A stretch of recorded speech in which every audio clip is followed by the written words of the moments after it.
Okay, we may have gone a little barbecue crazy at Sonic. We BBQified not one, but 3 iconic menu items. But I mean, come on, can you really blame us for going slightly overboard? When you add smoked pulled pork and tangy cherrywood smoke sauce to a melty cheeseburger, a brioche-topped barbecue sandwich, and crispy, cheesy tacos, you'd be crazy not to go crazy. Pulled pork barbecue, now at Sonic. Limited time only at participating Sonic drive-ins. Hey, it's Kim Commando Today, your daily podcast to keep you up to date with all things digital and beyond. And I'd love to have you be a part of our podcast. You can make an appointment to speak with me. Just head over to commando.com, and on the top right, there's a button that says Email Kim. Fill that out, and that's it. I always like to start with something interesting, and America's first national emergency broadcast system. Do you know what year it launched in? 1951, yeah, in the heat of the Cold War. Now, the goal was to use, radios to alert everyone of an enemy attack. Of course, the system has grown up, and the last time we tested it was back in 2011. Well, it's about time to have another run, so I want you to mark this down on your calendars. This October 4th at 2:20 p.m. Eastern or 11:20 a.m. Pacific, you're going to get a distinct alarm and a message from FEMA on your devices. It's going to say something like, this is just a test of the National Wireless Emergency Alert System. Now, what I want you to do is tell your family members and friends about this now, because otherwise, they'll be like, what's going on with my phone? Everything's all getting like Freaky Friday on me. Trust me, we all have that one person in our lives. So you might as well just bite in a bit right now. Just tell them, hey, listen, October 4th, you're going to get an emergency alert. It doesn't mean that you're being hacked. Yes. And on that happy note, welcome, ladies and gentlemen. I'm Kim Commando, America's digital goddess, here with you once again. It's the biggest show about all things digital and the most trusted source. And you're about ready to get more tech smarts because every single thing is now a tech thing. And if you're just joining us for the first time, a warm welcome aboard to you. And if you're back all the time, hey, listen, you look marvelous, darling. And you can find my award-winning show on over 420 top stations throughout the United States. We're streaming in your favorite radio app. Just search for my last name, Commando. And you can find us streaming as a podcast, a webcast, commercial-free, inside the Commando community. Just hit commando.com, and then you want to hit that button that says Community. And a big hello and salute goes out to all of our listeners on the American Forces Network Radio, reaching over 375,000 U.S. service members, serving in 175 countries and 200 ships at sea. Get the Kim Commando Show. And I know that you have a few questions about something digital I can lend a hand to. And that's why our T-Mobile Unlimited listener line is now open. At 1-888-825-5254 is the way to join us. And if you're just too shy to come on the show and be a part of the podcast, I get that. You can always drop me your questions over at commando.com. I read every single note that you send me there. That's KOMANDO.com. All right, just for you, dear listener, I check out 35 different websites at least once a day, every single day, to make sure that we're both up to date. And here are 5 things that you need to know about tech that's happening right now. The first of the mega lawsuits against big tech is underway. The FTC accuses Google of anti-trade schemes to drive other search engines out of business. They want to fine Google $1.8 trillion. That's almost twice the value of the entire company. And now it's Amazon's turn. The FTC and 17 states accuse Amazon of acting as an illegal monopoly, hurting tens of thousands of smaller companies, maybe even destroying some. Thousands of times Amazon has stopped online merchants from offering lower prices on items that compete with Amazon products. Oh, I know, it's a shocker. They also forced merchants to use more expensive shipping so that they could offer Prime one-day delivery. And all these tactics, of course, drove up prices. Jeff Bezos traveling the world in his new 417-foot super yacht. We couldn't find him. Not available for comment. Number 2, backup on the moon. That's right. For so many years, the cloud was the way to back up our data. Well, now the ultimate backup is literally out of this world. NASA and a Florida-based company called Lone Star, they are about to place backup servers on the moon. They say safe from earthquakes, nuclear disasters, tampering, whatever it may be. The lunar servers, they say, are going to ride along with the Artemis project. That's that mission that's putting people and equipment just back on the moon. Now, Artemis 1 went to the moon and back last November. This next launch, the one that's going to carry all these servers, is going to go up on February. Going to go up this February, 5 months from now. The data, they say, is going to be more secure than Fort Knox. It's going to be digitally franked back to the servers here on Earth. And by the way, these servers are going to store humanity's most valuable documents. Nope, not your selfies. Moving on to number 3, well, your Apple Pay or Google Pay, it's just not cash. I read about this in the Wall Street Journal the other day, and I thought, hey, this is kind of super interesting. Is that one of these prepper experts told the Wall Street Journal that you should have enough cash on hand for 2 weeks. You want to stock up on food, water, supplies, but make sure that you have actual money too, because if digital payment systems go down, they might be down for weeks. Now, let me tell you something. I pretty much have stopped carrying my wallet because now I have Apple Pay on my phone. And so wherever I go, I just go ahead and tap. I don't have to swipe a credit card or anything like that. But I will give you just a piece of advice with that. I stopped by a coffee shop to pick up some tea the other day, and the digital payment system was down. So ever since then, what I do is I tuck a $20 bill in between my phone and the case. So just in case those digital payment systems go down and I need to pay for something, that you always have some cash on hand. All right, moving on to number 4. Do you remember that Starlink rocket that exploded last November? Well, guess what? We are learning more about that just now. SpaceX tried to brush it off as just a minor mishap. It wasn't anything big. Well, that explosion actually threw a wrench into Elon Musk's plan to give you cell phone coverage everywhere. Yeah, Starlink can get internet just about anywhere around the globe. And then now he's getting into the cell phone business. Now, I really didn't have any clue that any of this was happening. So Starlink, I guess, got together with T-Mobile, and they're joining forces to bring direct-to-cell satellite coverage to everyone by the end of 2024. But what about that rocket that blew up? Well, that was kind of the whole basis of the whole plan. And turns out that SpaceX is still ironing out some of the glitches. They plan on testing this service in the beginning part of next year. It's just really fascinating to me. I mean, this guy just seems to put his hand into so many things, right? And he just fixed it. Just nutso. And finally, this coming in at number 5, Ray-Bans. They used to be cool, but now they're creepy. Yes, Meta has partnered with Ray-Ban, they say, to create a new line of smart glasses. And they actually don't look that geeky and weird. So what makes them smart? They can instantly translate foreign languages, identify places and objects that people are seeing in real time. Basically, it's a Google search in your glasses for anything that you're looking for. The sunglasses have 2 tiny cameras and speakers that let you record 1080p videos up to a minute in length. You can upload those from your glasses directly to your Instagram or Facebook account. It records with a simple voice command. Mark Zuckerberg said smart glasses are the ideal form factor to let AI assistants see what you're seeing and hear what you're hearing. Wow. Just record video right there with your glasses. Oh, man. In the bathroom with somebody with Ray-Bans, I think you better think twice about what you say and do or anything else. These sunglasses are going to make people a little paranoid. I mean, suddenly, everyone's going to appear shady, right?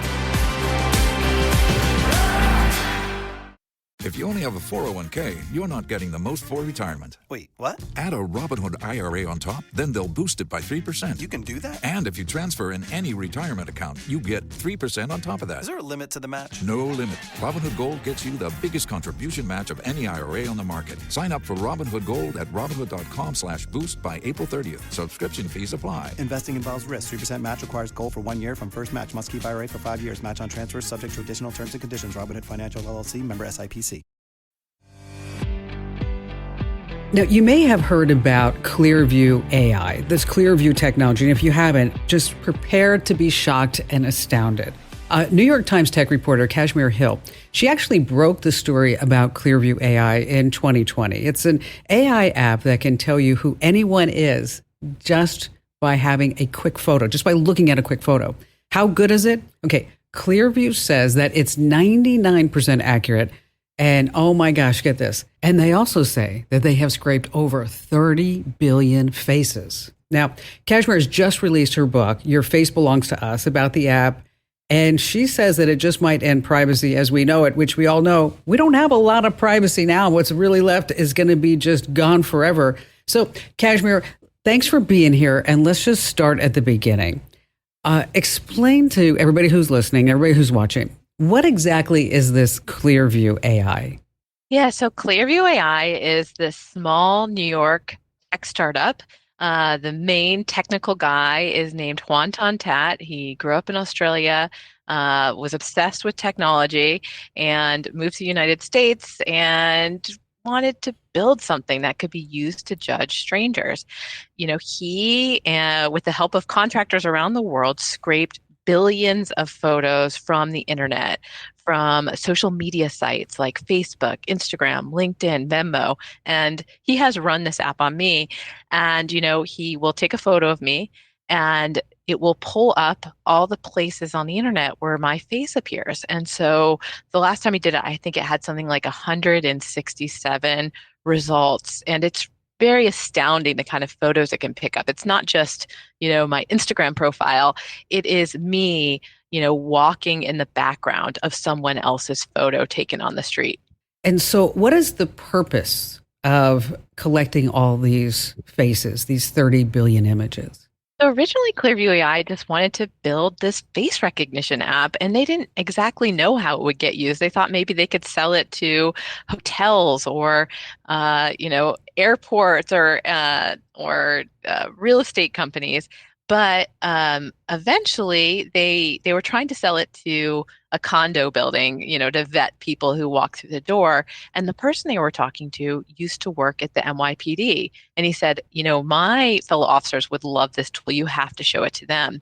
And the NYPD became the first police department to start using Clearview AI. They loved it. It was so helpful for identifying suspects, solving crimes. They started telling all their friends and colleagues about it. And it just started spreading like wildfire to all these different agencies. And so, are they using it now in stadiums, for example, public venues? Yeah, so they're not specifically using Clearview AI, but Madison Square Garden is an example of they're using facial recognition technology to look for specific faces. So people that have been there before who have caused problems. They were violent, they threw a bottle, onto the court.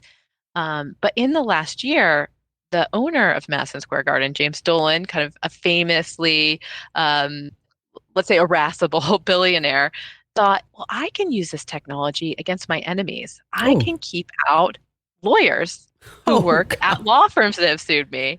And so they went to, the websites of like 90 law firms and scraped the photos of the lawyers who work there and put them on this ban list. So if they try to go to a Knicks game or a Mariah Carey concert or the Rockettes show at Radio City Music Hall, they get turned away at the door.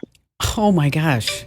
How accurate is Clearview in the database and the technology? Clearview has one of the most accurate algorithms in the world, according to there's a federal lab that basically tests all these companies' technology. And yeah, it's very powerful. I've seen it work on me and pull up all these photos, but it can get it wrong. And it has gotten it wrong. And I wrote about a case where a man spent a week in jail because Clearview AI had matched his face to a criminal suspect's. Do you see this technology coming forth in, we've always had visions of these AR glasses. So I could put on these glasses and then I could see you, Kashmir, across the room or, across on a subway or what have you. And then it would come up and say, here, this is Kashmir Hill. She works for the New York Times. She has this book out. She likes lattes or whatever it may be, where it gives me all the stats, or and I can blink to see your LinkedIn profile or to check out your Insta or your TikTok channel where you're dancing like a crazy woman. I mean, is this where this technology might be headed? Yes, Kim. I mean, this is a dream, right? Like you walk into a cocktail party and you forgot that person's name and your glasses supply it to you. Clearview is actually working on that technology. They have a prototype app that they've installed on augmented reality glasses. I've seen them. I've actually tried them. And you put it on and you have this little screen on the lens in front of your right eye. And I looked at Juan Tat, the CEO of the company, Mm-hmm. and click a little button on the glasses and search his face. And all of a sudden there's all these photos coming up of him along with the captions to the photos. So they, say what his name is. And I was also with the company spokesperson at the time. and she's a crisis communications consultant they hired after I started looking into the company. That's And funny. and I looked at her and it brought up, something like 60 pictures. One where she was like had her niece's kind of wedding reception. And then there was a photo with a very famous person. And I said, "Oh, I didn't realize you knew this person." And she said, "Oh, that client, and I'm not public about the fact I work with that person. Oh, Please don't mention their name." And so this is a person who is, working for the company, selling this technology, saying it's great. And I used it to invade her privacy. She didn't want that fact about her known, but here it was in a search of her face. so Kashmir, let me tell you this. There's so much more that I want to talk to you about. Wow, you are just a tremendous resource. And all the work that you've done behind the scenes and even just putting this whole book together. But here's the deal, and I really hate to do this. I do, but we have to take a quick commercial break so that we can pay just a few bills over here. When we come back, I want you to be thinking about this right now. I want us to do really a deep dive on the topic of opting out of these facial databases. I mean, they have all of our pictures, 30 billion pictures. Wow, that's just incredible. But what if we don't want to be part of this massive facial database? I mean, is it possible to say, no, thank you, this is not for me? Or are we just stuck? So stay with us, folks. This is a very, very important privacy issue that we're talking about with New York Times tech reporter Kashmir Hill, because she actually broke this story on Clearview AI in 2020. And this is an app that can tell you who anyone is with just a quick photo. And they're collecting photos all over.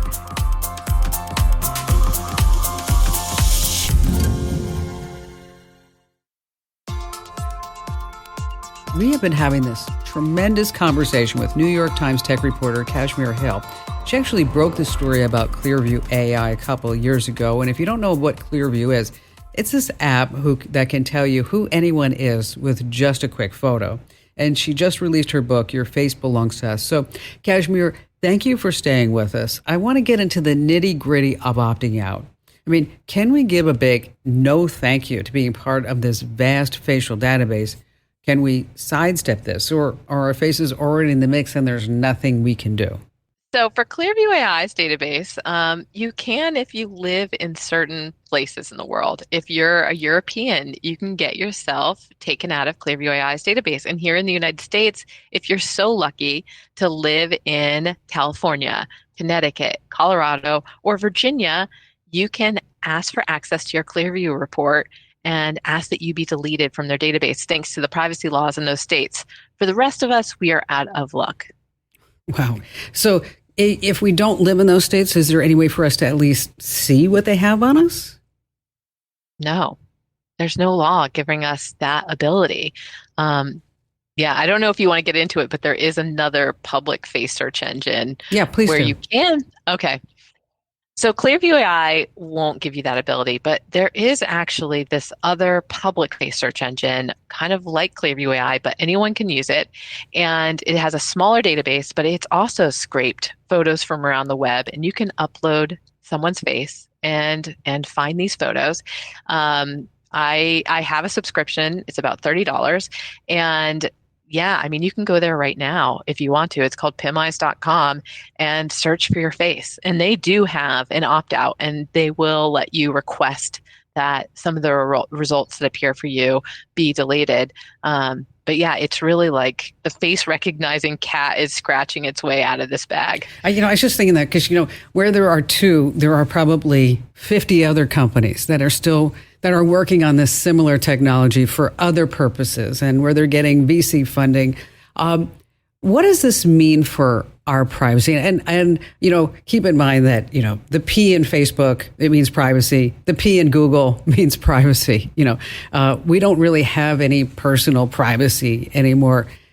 But what do you think this means? I mean, you've been studying this for years and reporting about it. I mean, I'm still hopeful about privacy, which is kind of amazing given how many years I've been documenting its erosion by technology. But I do think that we can constrain these things with legal protections. There are laws that protect people that make what Clearview AI did illegal in certain parts of the world.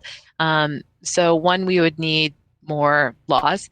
But if we don't get those kinds of protections, I think facial recognition could be everywhere, and that you wouldn't be able to be anonymous as you're kind of navigating the world while you're buying a pregnancy test at the pharmacy, or buying hemorrhoid cream, or coming out of a Planned Parenthood.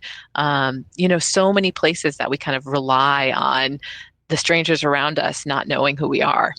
It seems like we're just living in this strange time right now. I mean, where all these so-called science fiction movies, the Hollywood docudramas of what would be like beyond the Minority Report, where we have artificial intelligence, we have certain heads of state saying, we need to put the brakes on this, and then entrepreneurs and Sam Altmans of the world saying there's no way, the cat is already out of the bag. How long do you think it'll be before we actually have these glasses that we will put on at a cocktail party, or we will be able to wear at an event and know that the person sitting next to us is on the child sex offenders database, and we don't want our kid near him, or whatever it may be? I want to say that it is to the advantage of people like Sam Altman, the people that are selling this kind of technology, the Wonton Tats of the world, to say that this is happening whether you like it or not. The technology is here. And I think that they're wrong, and you can constrain it. And we have passed privacy laws in the past, like eavesdropping laws, that are the reason why all these surveillance cameras that surround us just watch us and don't listen to us. Like, we can constrain it. But my prediction is, Facebook has talked about doing augmented reality glasses and having facial recognition capabilities in them. And I can imagine a world in which Facebook releases that, but with a consent model where you, Kim, say, yeah, I don't mind if everyone looks at me and knows who I am. You're a public person. You might be comfortable with that. And maybe I make the same decision, but maybe someone who's more private says, oh, actually, I only want my face to be recognizable to people I'm friends with on Facebook, or friends of friends. Or maybe you're somebody who opts out completely. But I could imagine this world in which, kind of like we decide on the privacy settings of our Facebook profiles, we might decide on the privacy settings of our face. And then comes the hackers and the scammers, and somebody trying to sell me my car warranty for the 18th time. There's always that downside. Kashmir, thanks so much for being here. Please tell us the title of the book and where we can find it. The book is called Your Face Belongs to Us. You can buy it on Amazon, you can buy it on Bookshop, or you can listen to the audiobook, and I will be your narrator if you do that. Which is awesome. Kashmir, great work. Thanks for being here. So Kashmir mentioned that website, Pim Eyes. We've actually talked about it a few times here on the show, and I know that we've written about it in our newsletters. So what I did is I went over to pimeyes.com, and rather than upload a photo this morning, I said, okay, take a picture of me. Just take a picture of me. And so I sat there, took a picture, uploaded it, had to check 3 boxes, agreed to the terms and conditions. And then in 3.13 seconds, 3.13 seconds. Oh my gosh, it was crazy. 247 pictures of me popped up. That's available somewhere on the web, and that they pulled, and it's actually part of their database. So if you haven't checked this out yet, you really should. Again, it's called pimeyes.com. They have a paid program. You don't need to do that. It's like $15 a month. I just want you to see how it works. I don't want you to be part of the whole institution over there. I just want you to try it out. Again, that's PIMEYES, pimeyes.com. All right, I have some urgent news that you need to pay attention to. The xenomorph Android malware that I told you about in March is actually back in full force, and it's targeting over 100 banking and crypto apps. Yeah, all the major ones. What it does is really tricky. It puts an overlay to make you think that you're actually logging into your bank or crypto app, and then it uses all the details to just drain all the money out of your account. And everything's fine, of course, you think, until you check your balance and everything's gone. So how is it spreading? It's spreading that it's going to trick you to think that you need to update Chrome, and you're going to download something to update Chrome, but you don't have to do that. Major players are getting hit, like Chase, Citi, Bank of America, Capital One, PNC, Wells Fargo, Coinbase, MetaMask. So again, to update your browser, you only need to shut it down and restart. You don't need to download anything.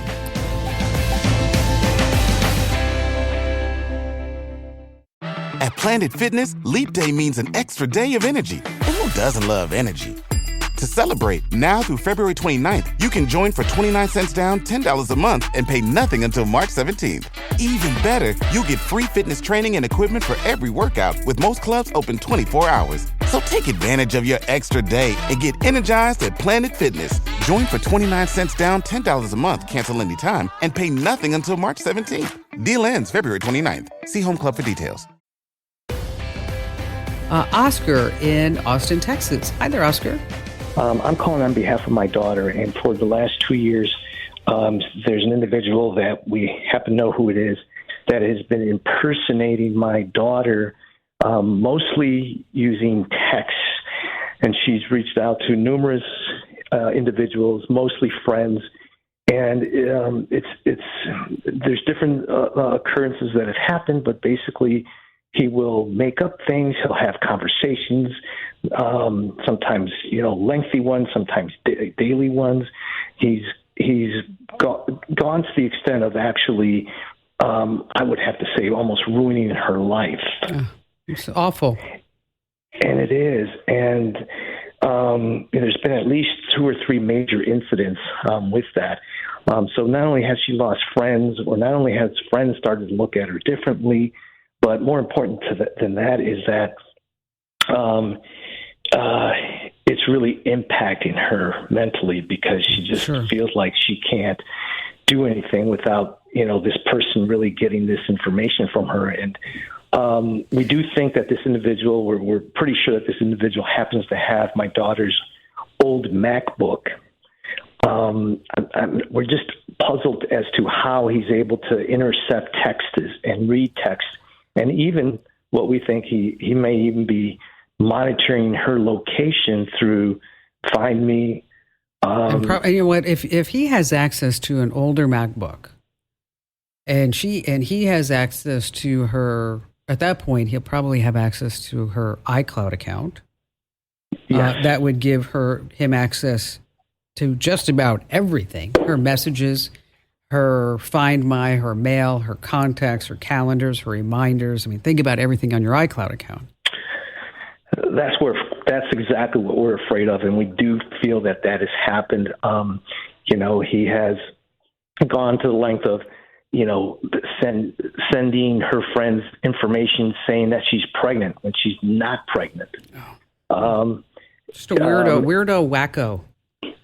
Yeah, he's obsessed, and we have gone to the police.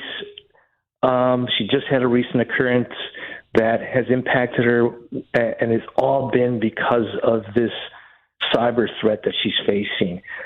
So really my question is okay, I don't feel comfortable that the police is going to have either the resources, time, effort to do this investigation. So I'm looking for someone who I can hire that could possibly get this information. Unfortunately, like with the MacBook, we don't have the serial number, unfortunately. Oh, wait, but here's the deal. Is that your daughter still has, obviously, an iPhone, right? Right. Okay. And does she have a MacBook again? Another one? Yes. Okay. She does. So what you do is, and I can send you all this, is that you go into the iCloud settings, and then you can review and you can toggle off any apps that she's not using. You can look at all the devices that are signed into her iCloud account and then boot them out. Okay. She could get rid of her whole iCloud account and start a new one. And then anything associated with that iCloud account would be gone. She can just remove that, delete that account. Mm-hmm. She can change the password, do 2-factor authentication. At this point, I would try to sever every tie I could with that MacBook that's in this guy's possession. Yeah, and I would say we're definitely late to the game. I understand in all of that, and we will still do that. But really more important now is that now we're at a point where we have to gather this evidence and present it to the police, because we have to press charges.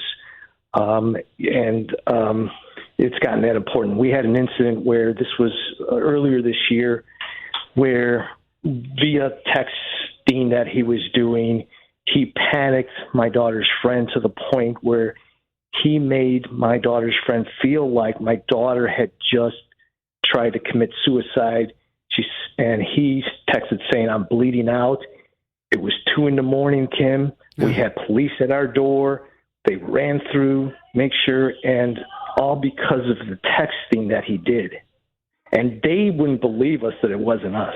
They almost hauled off my daughter. Yeah, see, and that's the problem, Oscar, is that the police are overwhelmed right now. They are. They're just overwhelmed with these type of situations. You know, and let me tell you, there's pros and cons to this. Has he threatened her life, your daughter's life, or anybody else's life? Has he? Yes. Yes.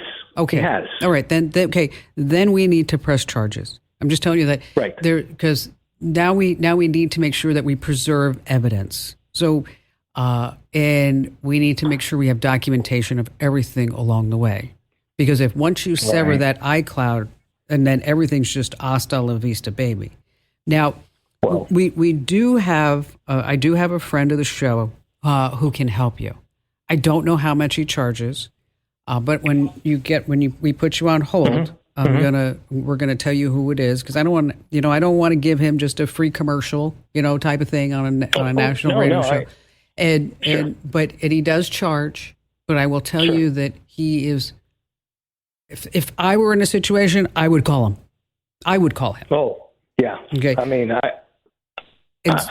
going to call him as soon as I can, actually. Okay. I am at that point. So I'm going to put you on hold, and then we're going to get your contact information. Then we'll loop back and give you, I'll tell you who it is. His name is Rico Danielson. He does great work. He really does.